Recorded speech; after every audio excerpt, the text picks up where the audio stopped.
What is up, everyone? Welcome to day 10 of the sketchbook challenge. Today I'm working on stylized faces. I'm working on pushing the stylization of the faces that I draw instead of trying to stick to the natural, more realistic proportions. I'm trying to push away from that. This is something I've been working on throughout the sketchbook challenge. If you watch from day 1 to day 14, you'll see me trying to play a little bit more with a cartoony style of drawing faces instead of a realistic style, making the eyes bigger, taking away some of the realistic anatomy, making the nose simple, trying to see what happens if I move away from the natural way of drawing. Even though my faces didn't look perfectly realistic before, they were more structured than these faces are.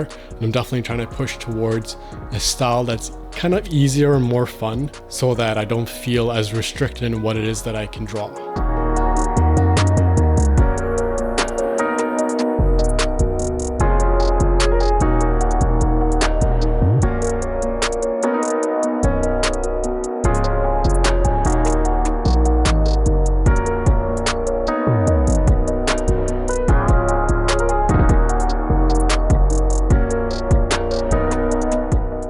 One thing I've realized throughout this sketchbook challenge is that this idea of failing is what's been holding me back. I've been too focused on trying to do things right that I haven't been focused enough on just having fun, creating work that is interesting to look at instead of trying to make work that is good, like quote unquote good.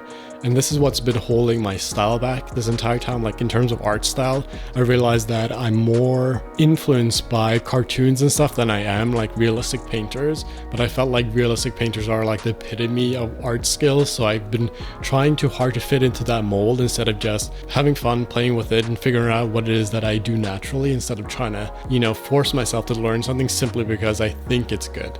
When in reality, it's not what most people consider the best, right? The things that people connect with is broad. Like there is no one thing that everyone connects with. So just drawing whatever feels right is really what I've been working on. And to get there, to push myself towards that type of mentality, I've been refocusing my definition of failure to make it more focused on fun, right? So instead of thinking that failure is a bad drawing, failure is a drawing when you're not having fun. If you're drawing and the drawing turns out quote unquote good, but you didn't have fun, that's real failure because then you didn't enjoy the process. But let's say you do a bad drawing, but you had fun, to me, that's a win. This is at least the type of mentality that I'm trying to move towards, especially in terms of stylization. I won't be able to find the things that are truly interesting unless I'm willing to fail over and over again. So on this page, you'll notice that a lot of these faces are kind of off, they're kind of wonky, and many of them pretty bad. Let's just say bad in terms of they don't look intentionally stylized. Some of these just look like mistakes. So to keep pushing in this direction, I have to be okay with things not looking perfect, not looking great. But as long as I'm having fun with the process and figuring stuff out, I have to believe that that's going to be of true value down the road instead of trying to focus on, well, that wasn't good enough, but I had fun. So is that failure or is that not failure? In my mind, it has to be not failure because that's the only way things will make it good.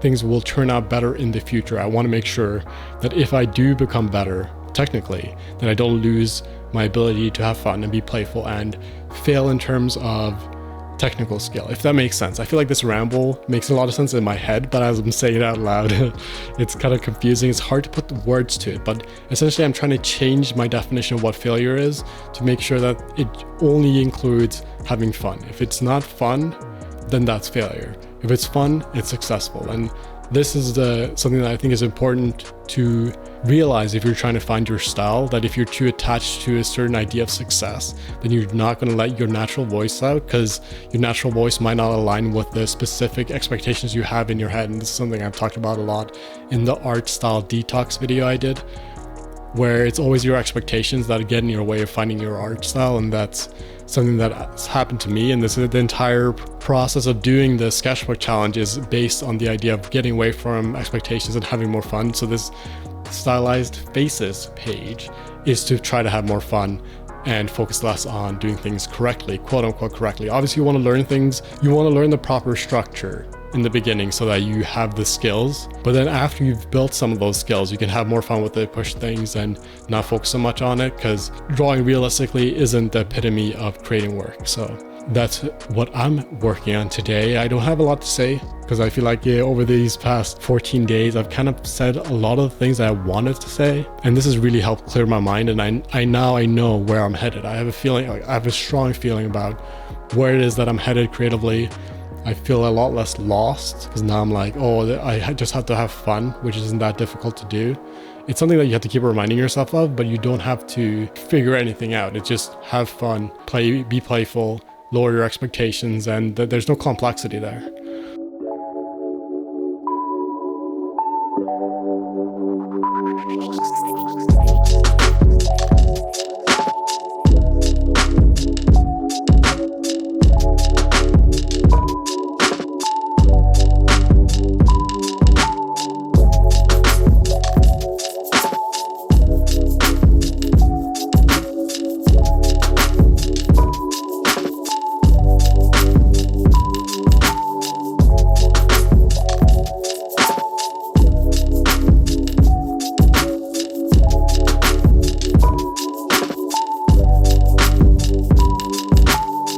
And that's it for day 10 of the Sketchbook Challenge. If you're interested in watching from day 1 to day 14, there will be a playlist in the description. And make sure to subscribe and like if you want more of this type of content. I will be doing acrylic painting soon. I will be putting together some painting courses once I learn how to paint properly. And all this stuff is coming out, so make sure to follow along by subscribing, or you can also sign up for the mailing list over on the website. That's one of the best ways for us to stay in touch because I can send emails directly to your mailbox and there's no algorithm that will get in the way. So that's a great way for us to stay in touch if you're interested. And that's it. I'll see you guys in the next one. Bye.